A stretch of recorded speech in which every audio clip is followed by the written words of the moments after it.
design direction for the Canterbury Multi-Use Arena. And in order for us to have a construct for today, I will formally move the staff recommendations. Do I have a seconder for that? Andrew? Right. Okay, so that's the formal resolution that's on the table, and we can work from that. So I will hand over to you, Mary Richardson, to present the item for Council's consideration today. Thank you. Kia ora koutou, ka nuti mihi kia koutou.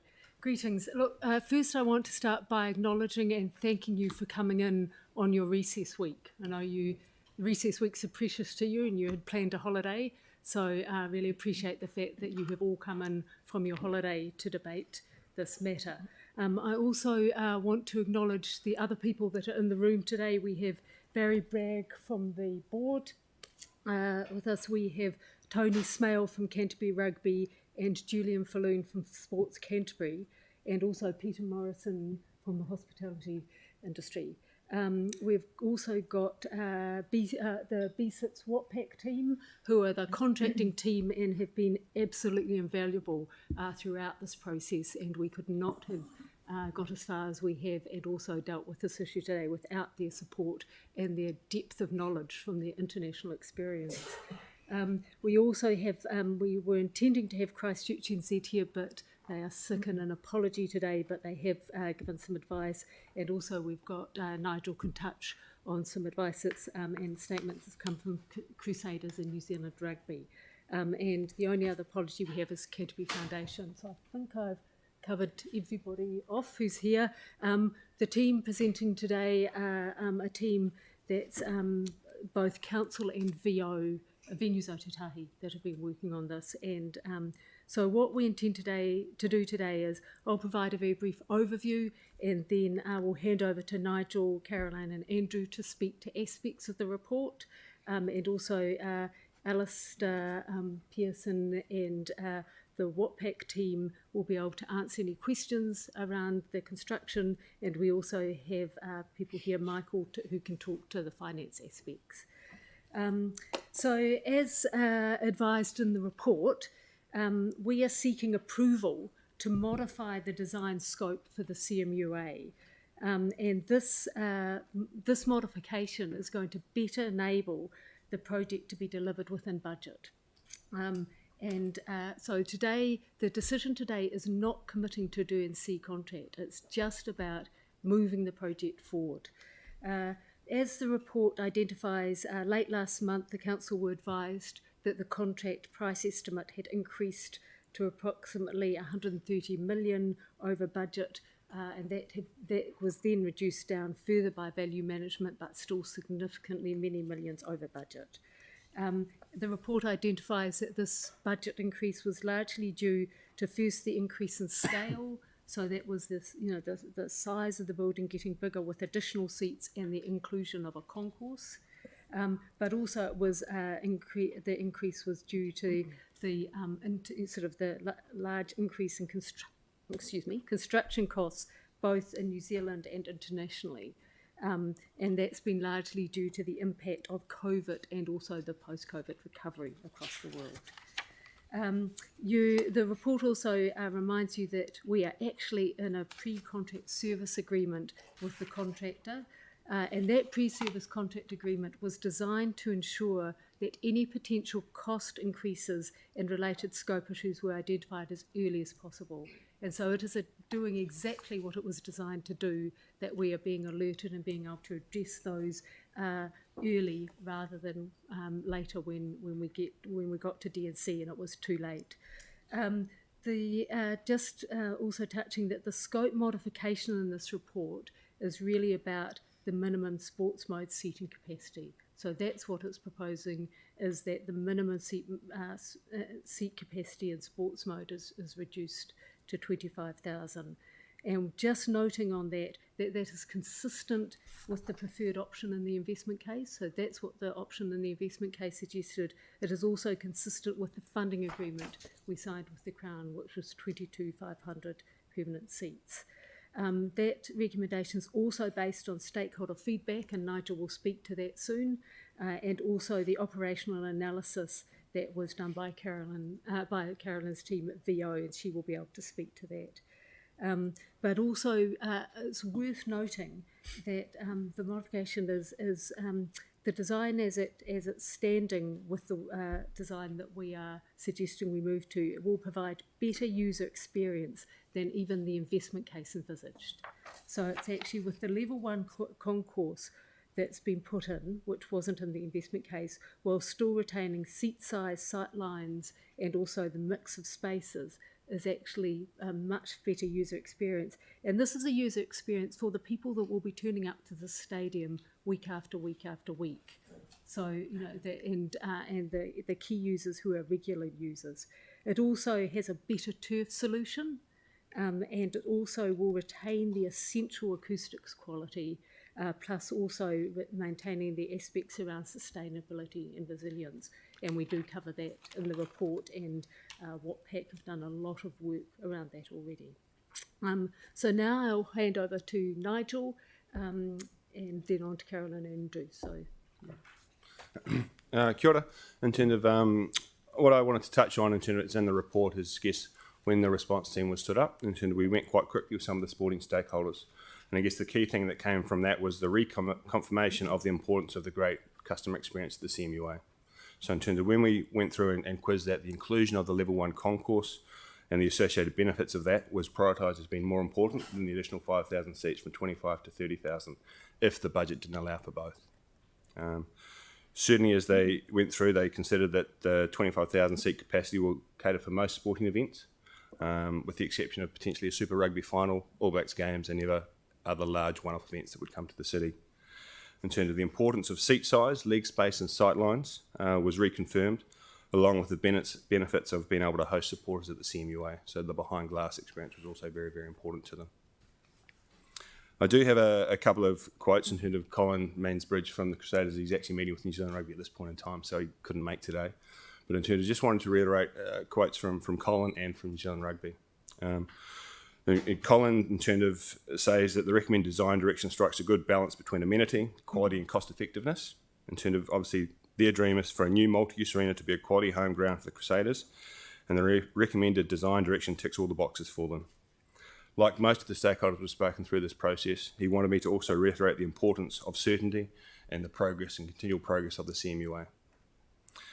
Some of you may have read in the paper this morning in terms of New Zealand Rugby, in terms of Chris Ledram, New Zealand Rugby General Manager, Professional Rugby and Performance, has reiterated that New Zealand Rugby takes into account a wide range of factors in allocating test matches each season. The capacity of the stadium is one factor, but it definitely isn't the only factor they consider when they're allocating test matches.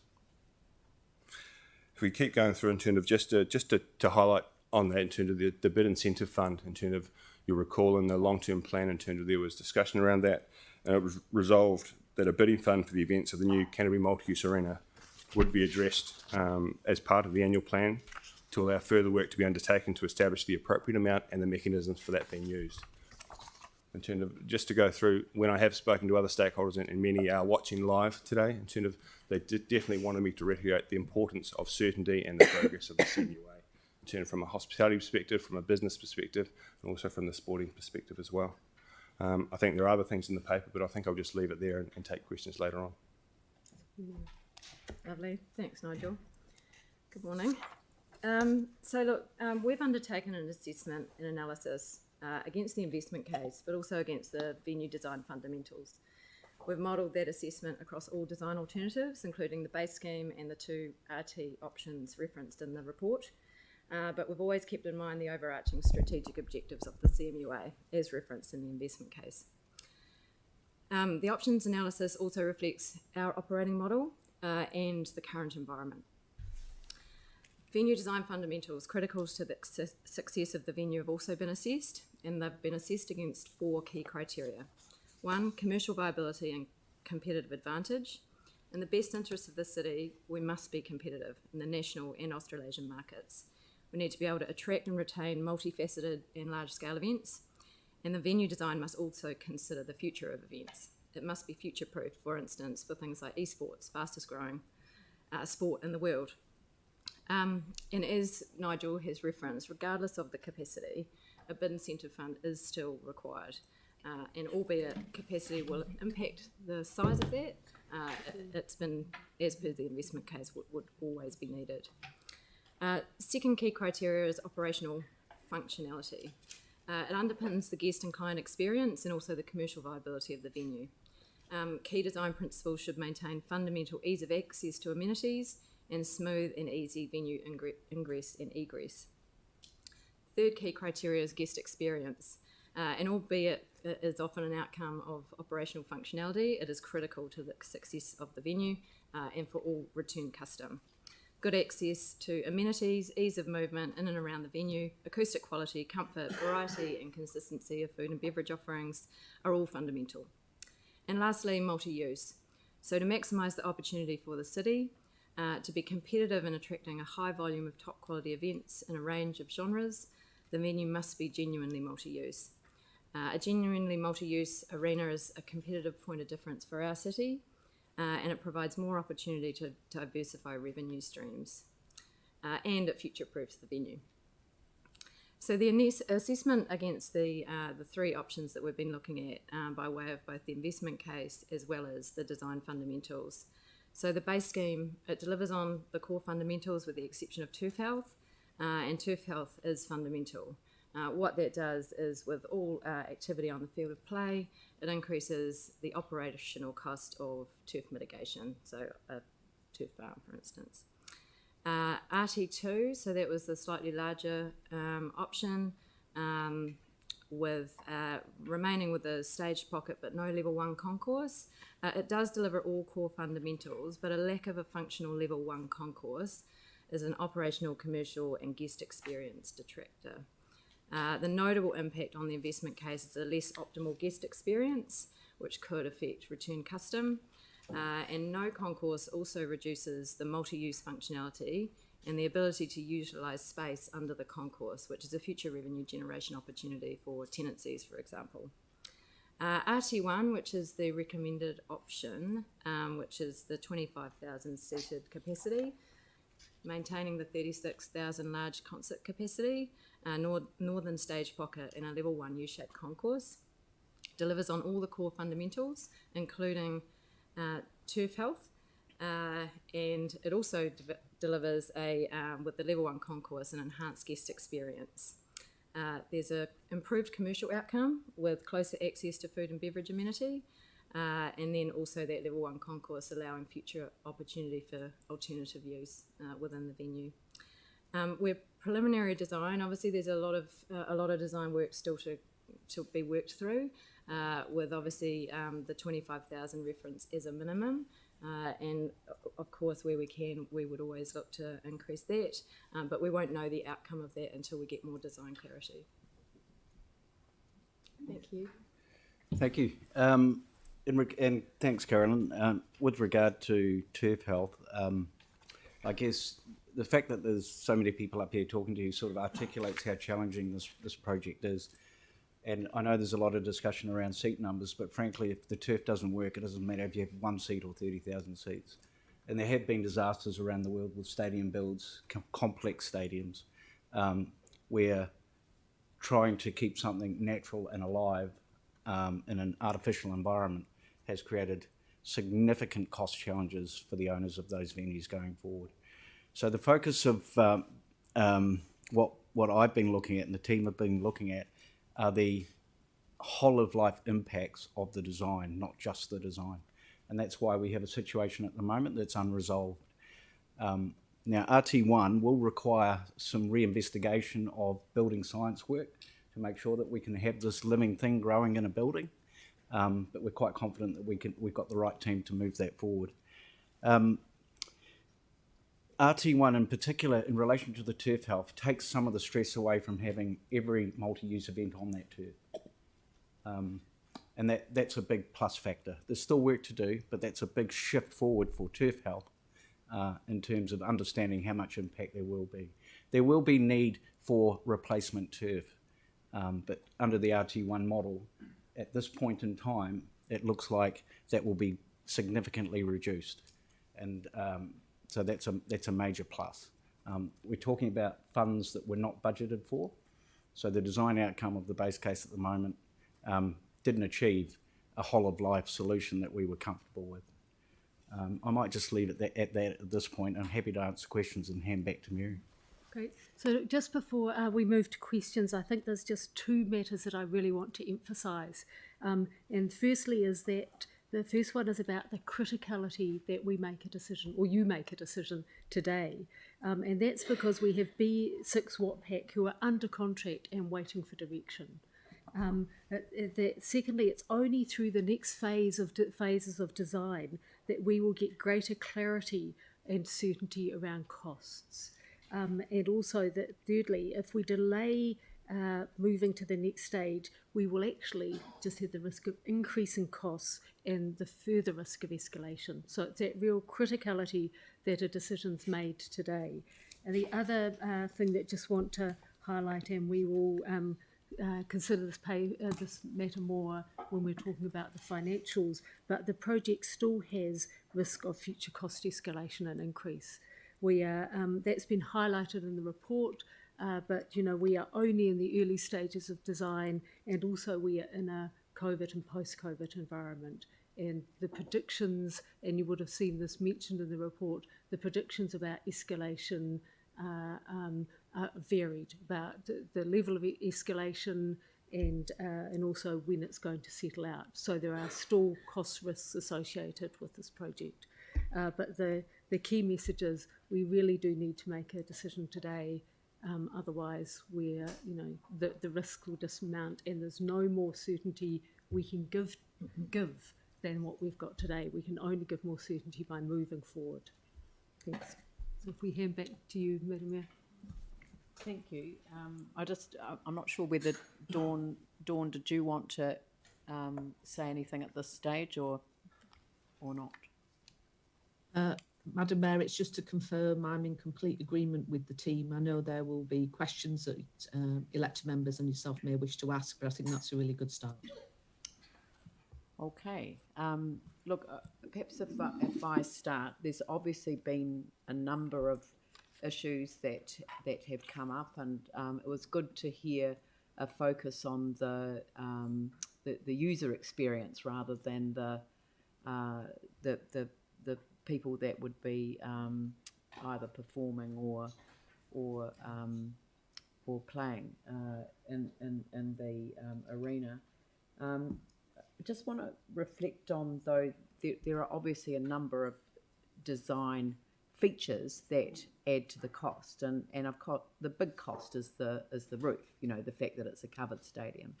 So the drip line option, which I think most in Australia are at, and I want to know whether we could have a world-class arena, in the context of the place where it is located, without the roof, whether a drip line, so you're protecting those that are seated, but that's all.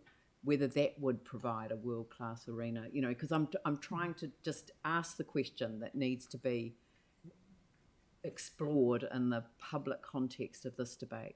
So, Caroline? Yeah, so look, a roof, whilst as an advantage, it's going to be a really iconic venue. What it also does is make it a multi-use arena. Without the roof, it really is a sports stadium.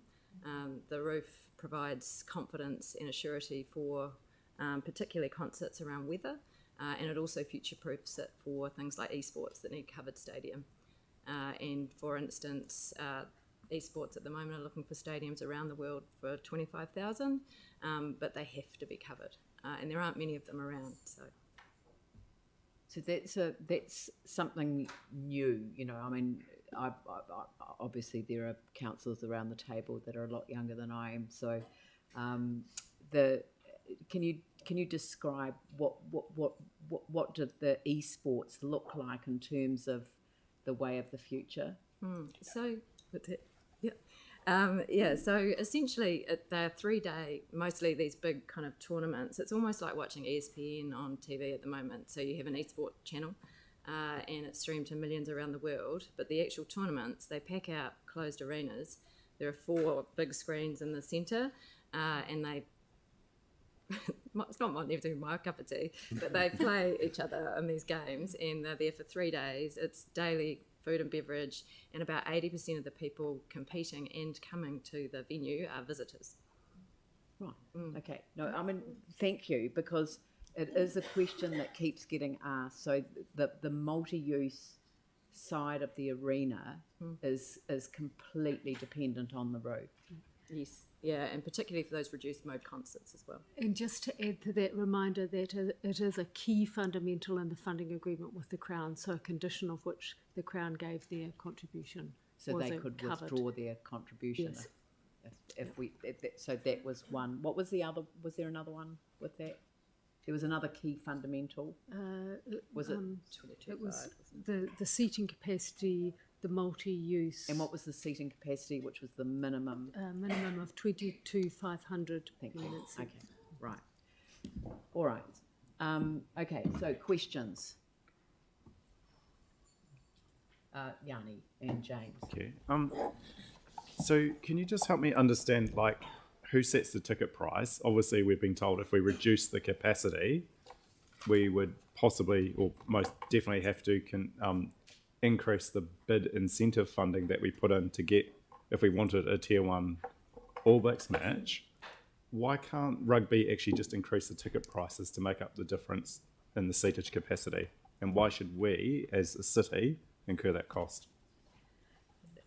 Not a question I can answer on behalf of rugby, but look, all commercial arrangements are different, and when you think about concerts, for instance, the promoter will set the ticket price. But yeah, I can't answer that question on behalf of rugby, unfortunately. Right. But if New Zealand Rugby wanted to host or have an All Blacks game here, they do have an option of raising additional revenue to accommodate the shortfall in seats. I imagine that would be an option available to rugby, yeah. And I don't know if this is a question for the Chief Executive, but can someone explain what's going on with the project board? I mean, I was quite concerned to see in the media inquiries yesterday that the chair had resigned.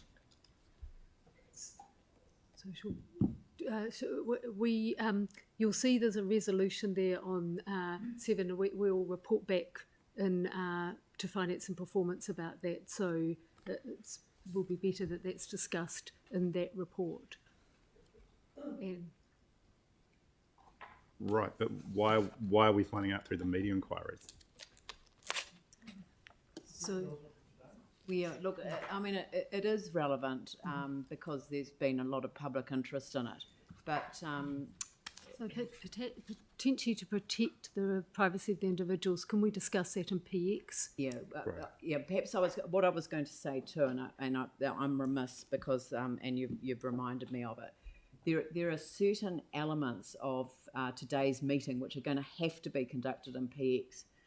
Obviously, the commercial elements we've got our wonderful contractors sitting in behind, but they don't need to hear us discuss the details of all of the financial considerations that we are taking into account as we move into the next stage, hopefully after today's decision. So there are certain things that need to be discussed in PX, and I'd like to take the implications of a number of the issues associated with the governance reduction. Okay, but are we gonna Can we deal with that in PX? That's fine. We're going to come back into the public arena after the PX session. So I just want to make sure that we protect people's. Yeah, no, I recognise that. Can I just ask though, are we going to hear from the project board at some stage as part of this process about their view? Yes, you will, and we also can invite Barry Bragg from the board to stay in for the PX session. Okay. Just another question I had was around the design. Obviously, there's been submissions that people have made to our LTP, particularly from Pacific People's Feedback, which is that obviously the location used to be St. Paul's Church, so the Trinity Pacific Congregation, and it's a pretty important space still, even though it's been acquired. is there an ability, I mean, what's the ability to have Pacific people's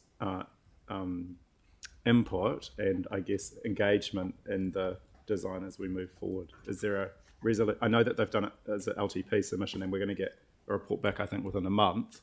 But just given that we're discussing it today, would it be useful to have something that would pick that up, or is that something that can just be done? So I mean, the short answer is yes, in terms of there's a stakeholder engagement tool that we'll go through, and certainly they have been identified as a group we need to engage with. So the answer is yes, we will go through and do that in terms of the next stages of design to make sure they do have their input.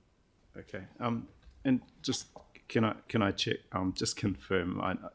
There's some staff advice, but the ability for council to say, actually, this location is very expensive. We've spent a fortune. We've still got a lot of infrastructure costs that aren't even attached to the project costs. So if we wanted to do something else with the land and build the stadium at Lancaster Park, Honey, I'm not going to allow you to go down a line of questioning which you've asked many, many times. The government put a designation on this site. Right, It so is the it is question the I had, though, Canterbury Multi-Use was- Arena site. I'm not going to allow you to hold up our debate on the development of preliminary design, and I'm not going to allow you to hold that up with irrelevant questions. so the question that I wanted to ask in terms of the funding I'm going agreement. to rule you out of order, please, Yanni. So if you have a question, otherwise I'm moving on to James Goff. can I also just highlight that question is covered in 4.13 of the report. Yeah. As you requested. What I don't understand, the I'm question that I was not- trying look, to ask. I'm sorry, I just ruled the set of questions out of order. Yeah. The paper itself, in answer to your specific request, Right. states why that is not possible. Yeah, So but just- James, Sorry, can I just have a separate question, which is, we've got a funding agreement with government. Is there a mechanism, if things change, to make amendments to that? And if so, what would be the process? It would delay the project significantly. But yes, there is a mechanism to discuss that. But we really do need to move forward with this project. Otherwise, there's significant risks of cost escalation and delay. thank you, James. Well, I think this one is relevant though. But when do you think it would be appropriate for the council or shareholder to be told that half the project delivery board resigned and the project director? Can I just ask, Not mentioning anyone's names, so it's not a can I privacy just issue. ask that we have an opportunity to have a The project delivery board discussion later. yeah, because we've got It's quite a major one though, and I think it's So I understand somewhat that. relevant. But okay, I understand that. moving on. I won't. If we're happy to take that offline and get into that later, that's fine. The second one then, I guess, is it's a shame that Christchurch NZ isn't here, because one thing that I think is really pertinent to this is what the economic impact is, or the negative impact from the reduction in seating. You know, we're all aware that Christchurch NZ had recommended a 35,000 seat stadium capacity. So we were already under that at 30,000. Now, preferred recommendation at 25,000. What I'm lacking to be able to consider this these recommendations is what the economic impact is to the city of Christchurch as a result of the reduction of capacity. So you'll remember that was covered off in the investment case as mentioned in the report. Not for 25,000. No, though. so the investment case was recommended 25,000 seats, and it actually had identified that there wasn't sufficient or significant economic benefit. But Christchurch NZ recommended 35,000. So 5,000 people is the entire capacity of Te Pai, and that has a reasonable economic impact on Christchurch. But I just don't. Is there anything more that you could flesh out, or is there any sort of economic impact analysis that could be done?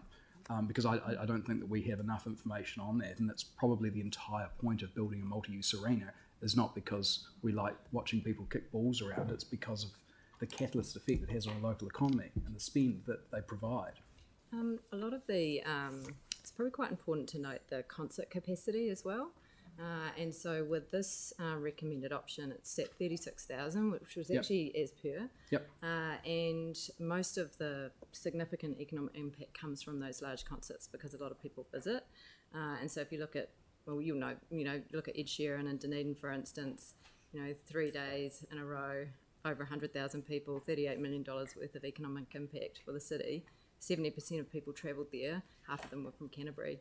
And so you see that like those big concerts actually were at 36, were looking pretty good. And I think Christchurch NZ's reference point around the seating capacity for sporting events, the gap between 25 and 30 actually wasn't significant. So is that 11,000 going to be on the turf? So the difference between the 25 and the 36 About from 16 sports? 16,000 on the turf. Okay. Because of the northern stage pocket, there's no staging on the turf, so it actually takes everything off, so you can actually fit. Okay. So I guess what I'm really asking then is for the reduction of 5,000 seats and understanding that that's not going to be at capacity week in, week out. So let's say 2 to 3 times per year. That's 15,000 people. I guess the question I'm asking is, what does 15,000 less people at a major sporting event or major event in general for Christchurch mean on our local economy? Max. It's one. No, it's one All Black test, but there's probably 2 to 3 other events where they think that the capacity could be filled. Because all the rest aren't sporting events. That's the only sporting event that takes us over. Yes, I know, but the reduction of seats doesn't matter whether it's sporting or a different event. Even if it's e-games, a seat is a seat. They don't make a difference to the other ones because that remains at 36,000.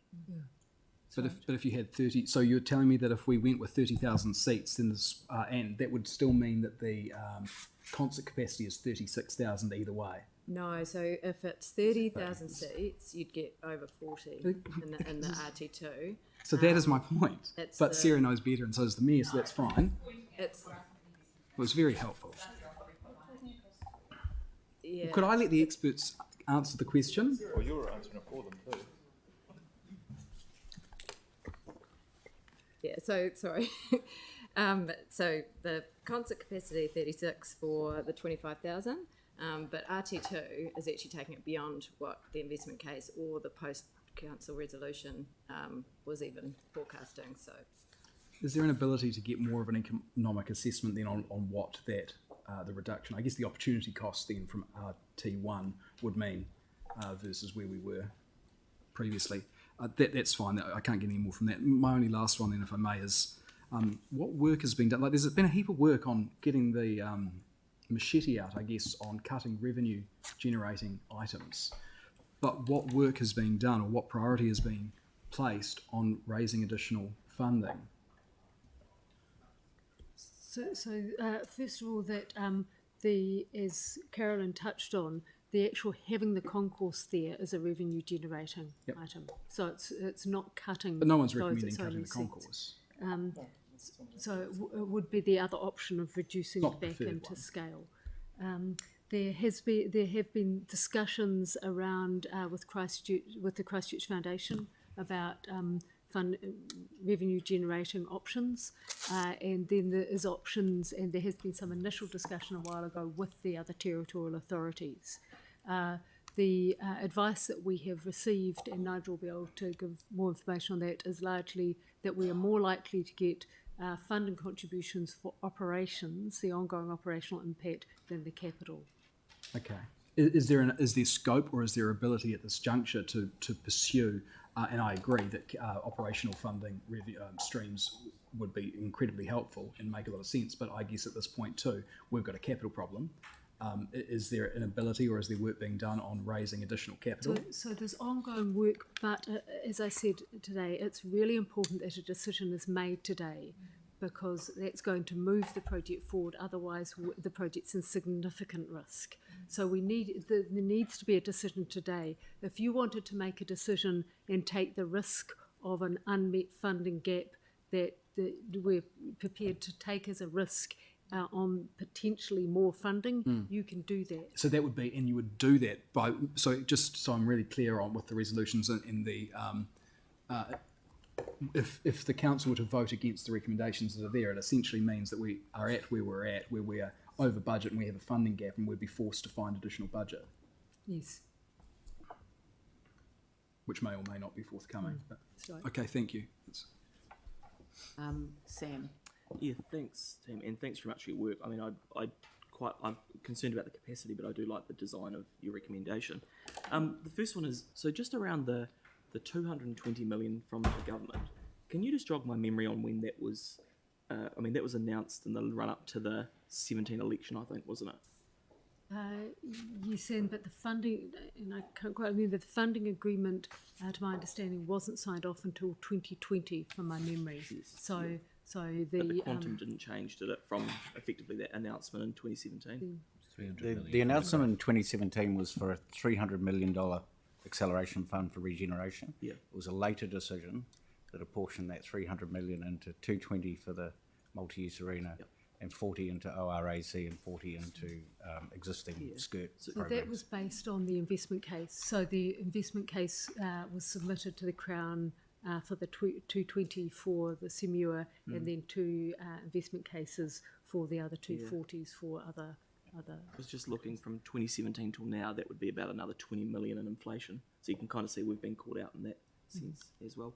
Just the other one just so I'm really, really clear, and in terms of the staff recommendation there, that design, we can scale up or scale down, can't we, in terms of we effectively just increase the footprint?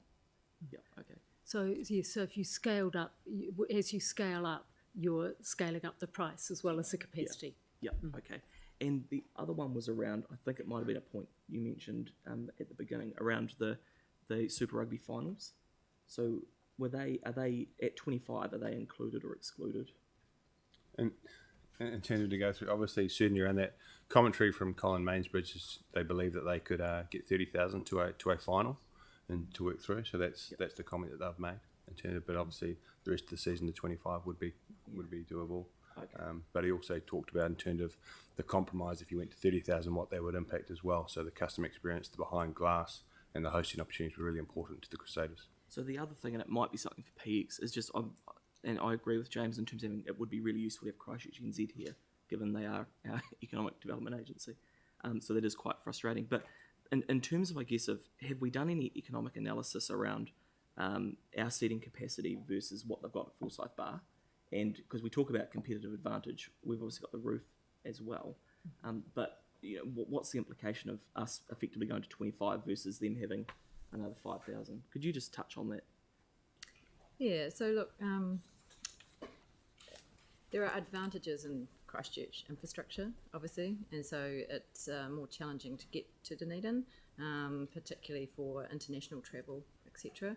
And we have better, hotels and better city infrastructure. Sorry, then.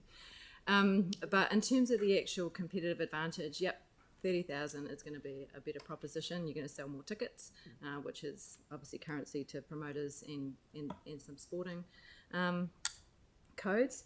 But that's where the bid incentive fund comes in, because it's not just capacity that factors for those choices. So there's acoustics, there's guest experience, and the experience for those playing and performing there. And that's where this will be an advantageous stadium. This design is a far improved design. So if we scaled it up, we'd be even more competitive, I guess. And Leanne, just a signal, I have got some amendments that hopefully Megan's got. So I don't know how you want to... I haven't seen them, so I don't think know. staff were going to advise you before the meeting because we didn't have the informal. Oh, yeah. So have you been... I think you've been advised. If that's the one, I thought that was someone else's. So if that's the one, then it may not be an amendment. It might be a foreshadowed motion. So I need to take advice on it. So I haven't seen it, but I haven't seen the wording of it. Oh, right. Can you put it? I'm happy to second it. Yeah. But it really amends what's there. It's quite literally an amendment. It's not a direct negative to that, but up to you. Which one? I don't know if Megan wants to put the wording on screen. This is to... It amends aspects of the resolution, so... Yeah, well, look, what I might do is that once we finish it, because I'm suspecting that this is going to have to be a bit of an iterative event. I'm just taking some advice on the Christchurch NZ situation as well. So,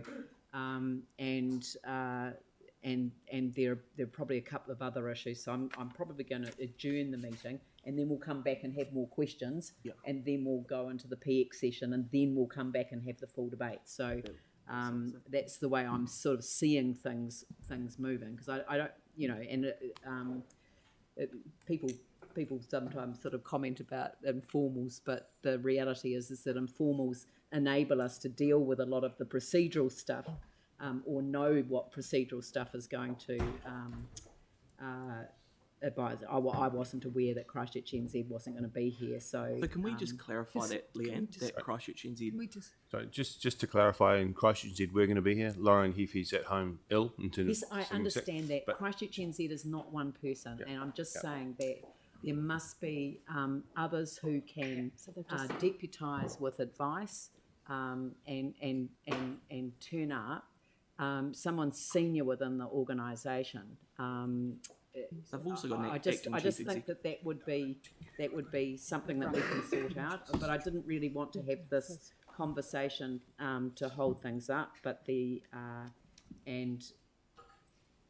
so that proposes to increase the capacity, which actually changes it to one of the other options, essentially. So it may well be a foreshadowed motion rather than an amendment. You're going to get advice because it's just scaling up that design. And then I will rule on the matter, but I will do that after an adjournment. So I'm not going to do it off the top of my head. Just the point of that is, though, Leanne, it's scaling up the staff recommended design with the concourse and everything. So just to be aware of that. Yeah. Yeah. So it's not changing. But anyway, the design. I'm going to take advice on it, and I'm going to rule on it. Thank you. So, Pauline, Sarah, and Jimmy. Thank you. My question, and I'm not sure if you will be able to answer it, but around the esports events, how many of these do you envisage we might be able to get in 1 year? Is it just like one, or would there be likely to be more?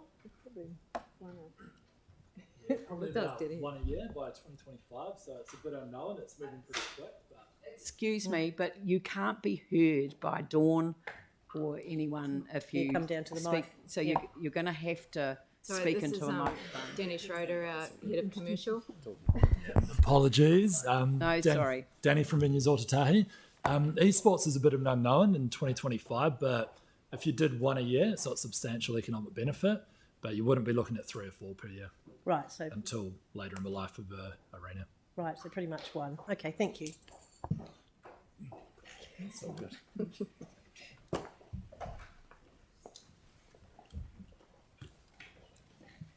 Right, we're going to have the acting chief executive and one other from Christchurch NZ here in about 20 minutes, so that's going to be helpful. Thank you. Sarah.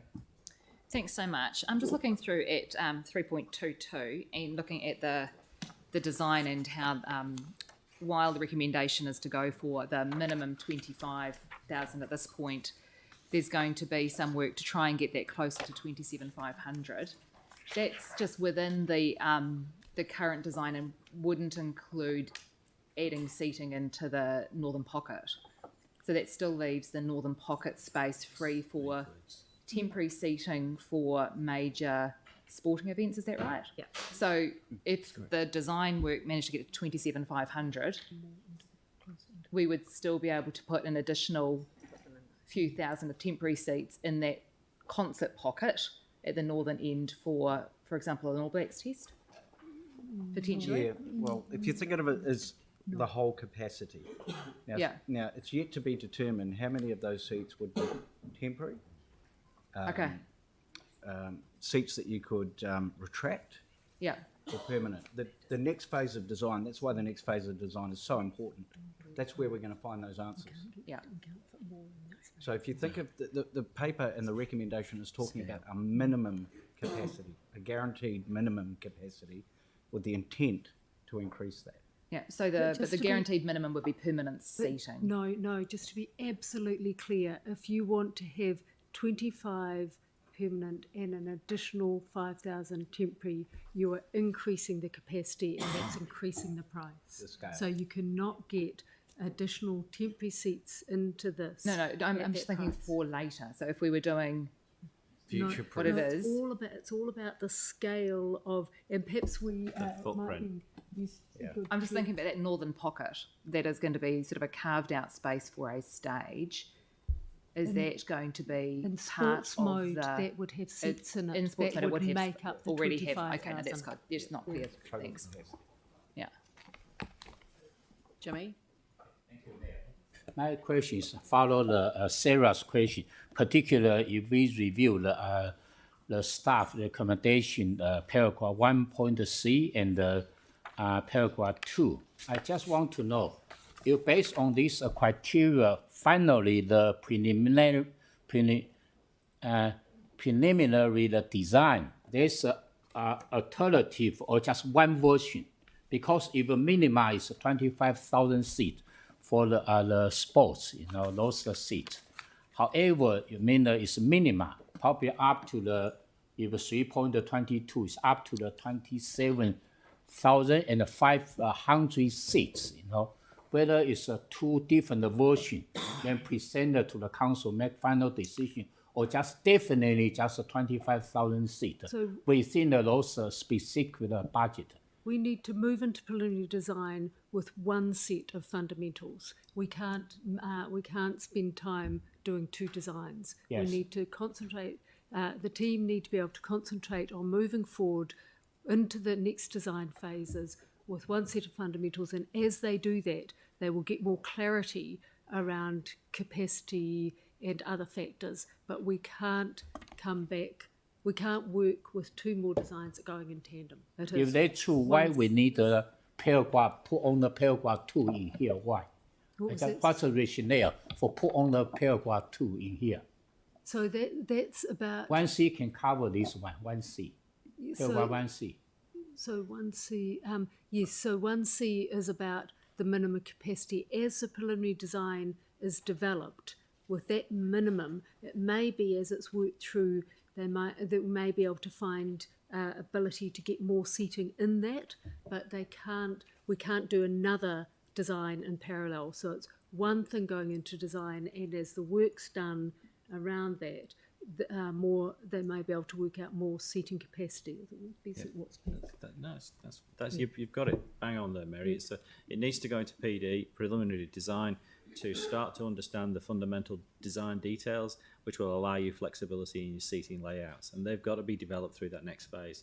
And the intent is to try and squeeze more seats in if we can. That's the intention. Okay.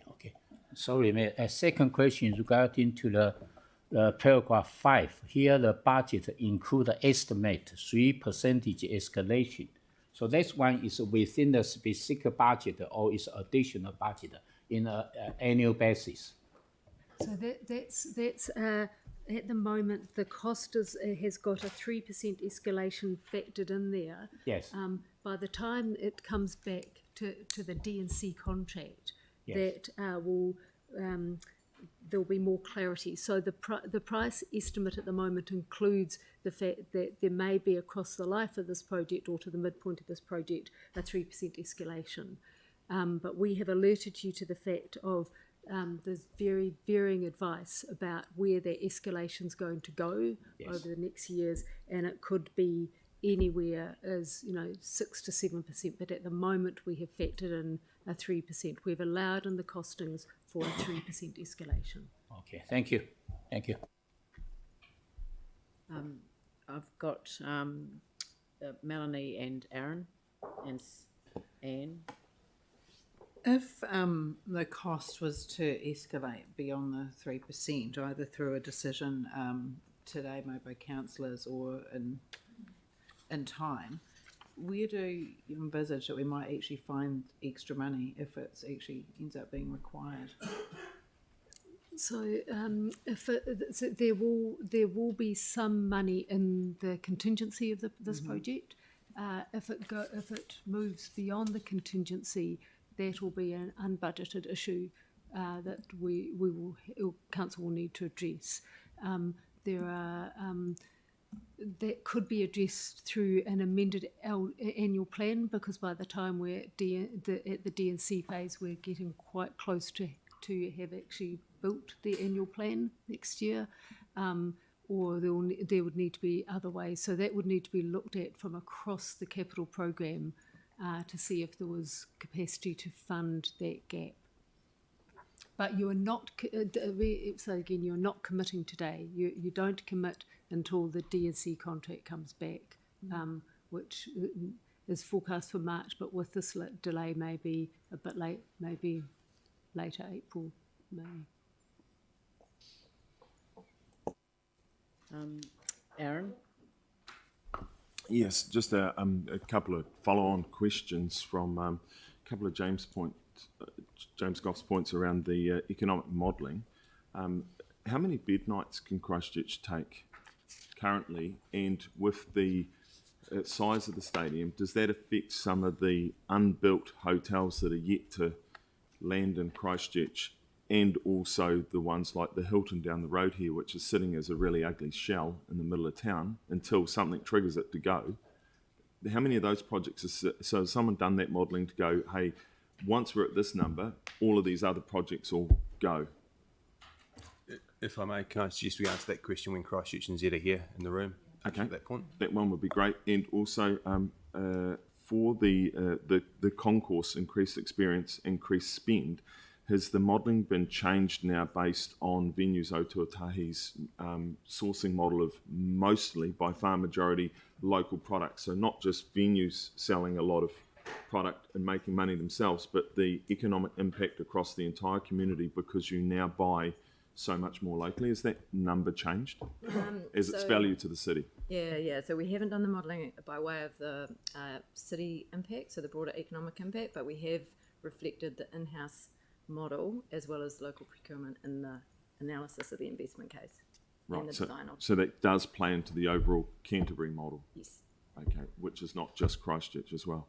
And then finally, on the if extra money needs to be found, would the government not be open to the conversation, given that these are COVID impacts and they had set aside all that money for COVID impacts for New Zealand?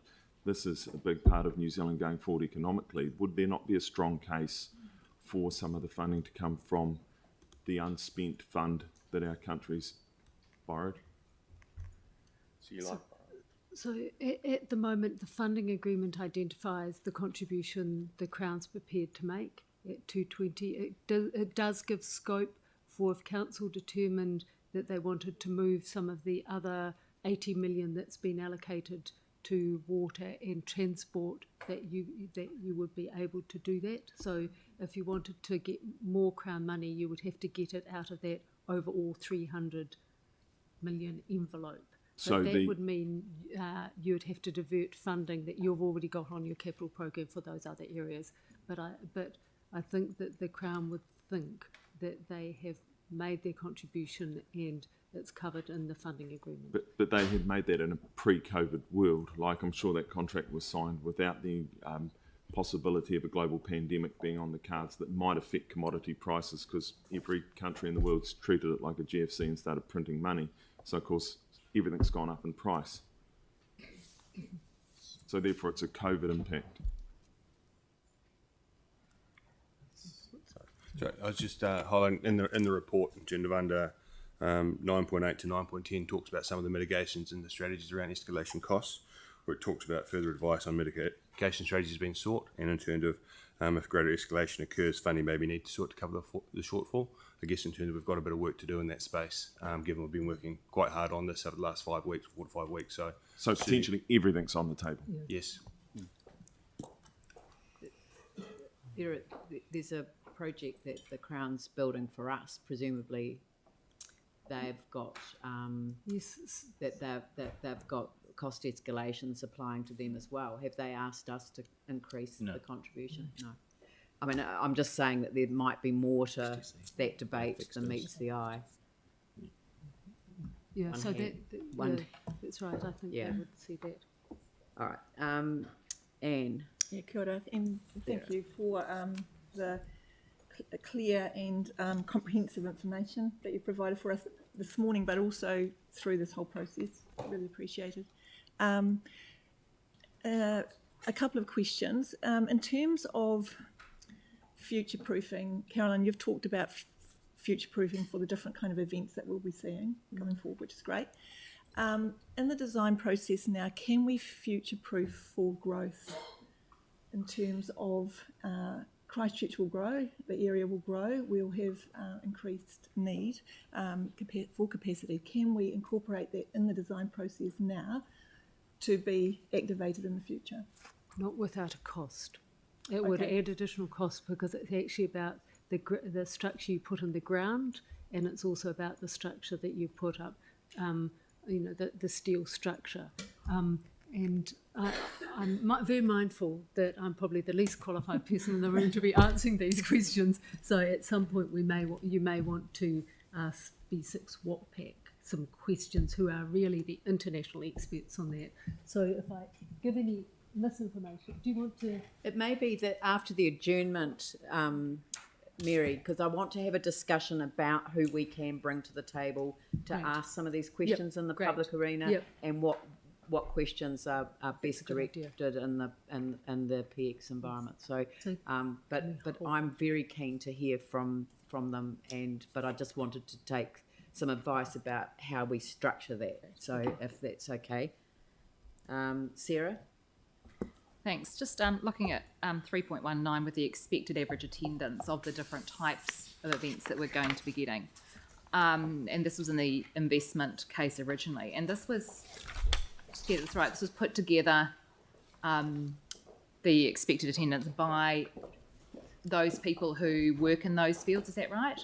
So it's a sort of based on sort of historic attendance plus also future looking forward, but with the agencies and the other people who run these events? Yes, yeah. So the investment case was built using another stadium as a model, as well as the input from that state. It was V-based, but now Venues Otautahi. So I look at the expected average attendance for the majority of the expected events that will take place.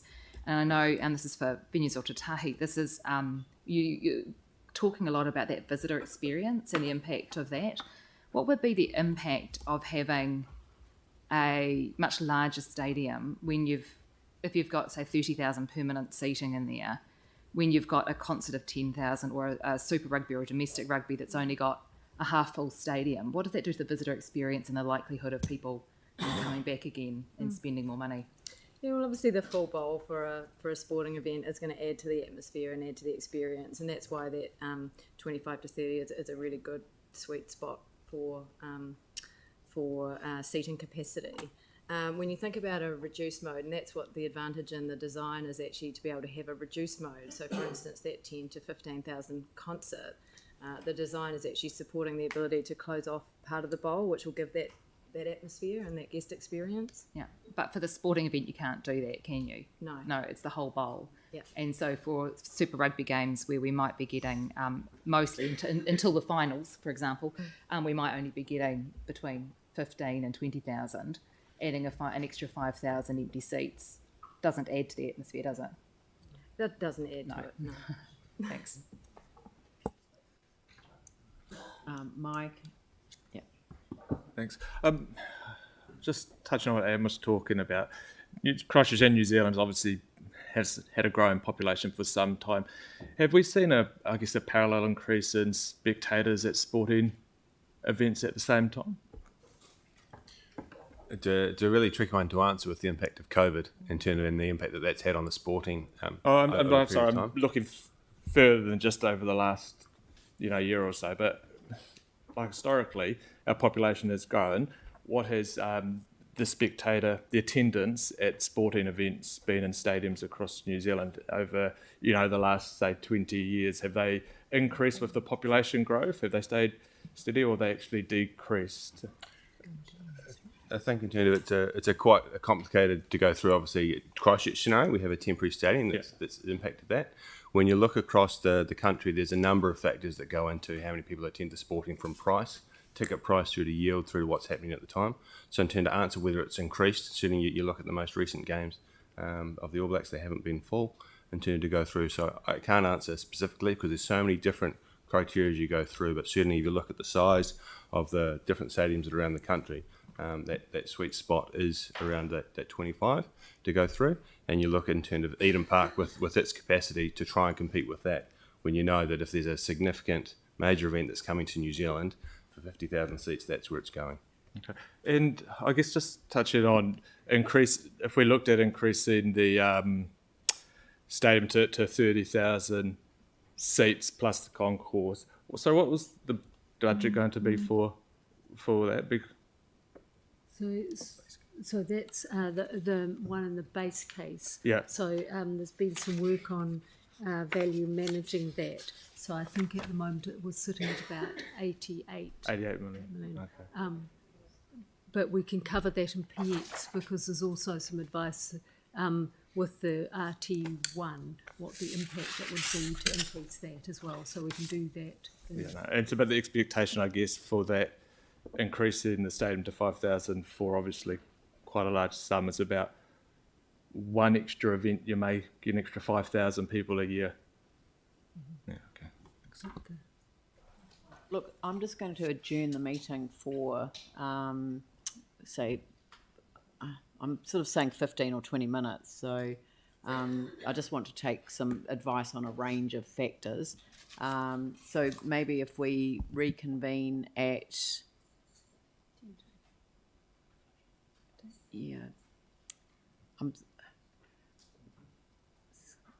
10 to, okay. So 10 to 11. So that's time for people to go off and get a coffee, and I'll just convene a smaller meeting out the back with our legal advisors, etc. Thank you.